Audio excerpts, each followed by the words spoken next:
Donc je remercie Madame Martine Goldstein de nous avoir remis ce manuscrit pour l'éditer, Monsieur Jacques Goldstein pour nous avoir remis le carnet dont il parlait là tout à l'heure. Ils sont à présent dans les archives de la Fondation Auschwitz.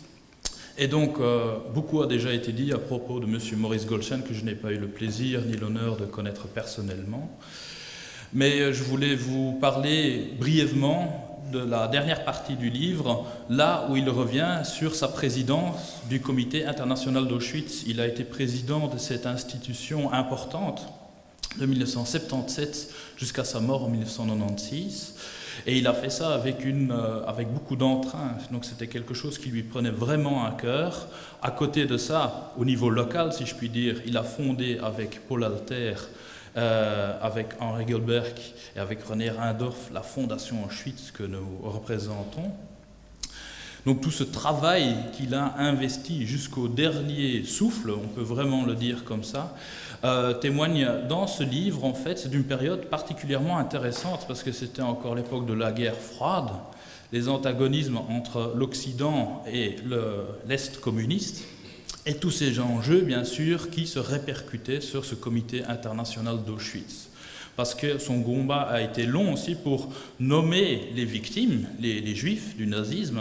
Avant, ça ne se faisait pas. Donc les organisations communistes souvent parlaient de victimes du fascisme sans préciser. Donc ça aussi, au fur et à mesure, il a fait un travail là-dessus, un travail important. Donc pour ça aussi, ce livre est important pour cette période tout à fait difficile, parce que bien sûr c'était diplomatiquement très périlleux de voguer entre l'Occident et l'Est communiste. Mais il a réussi avec beaucoup de brio, ça vous pouvez le lire dans le livre même.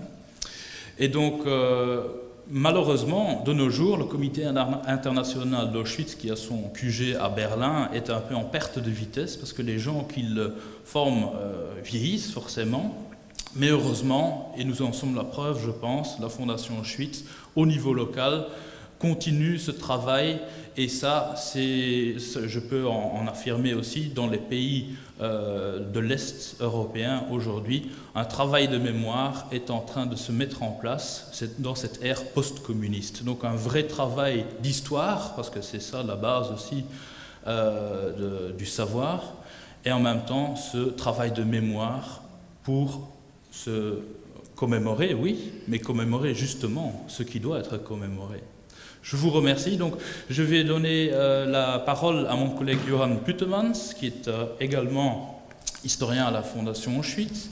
Il va vous cadrer un peu historiographiquement ce qu'était Auschwitz, Fürstengrube, les noms que vous trouverez dans le livre. Je vous remercie.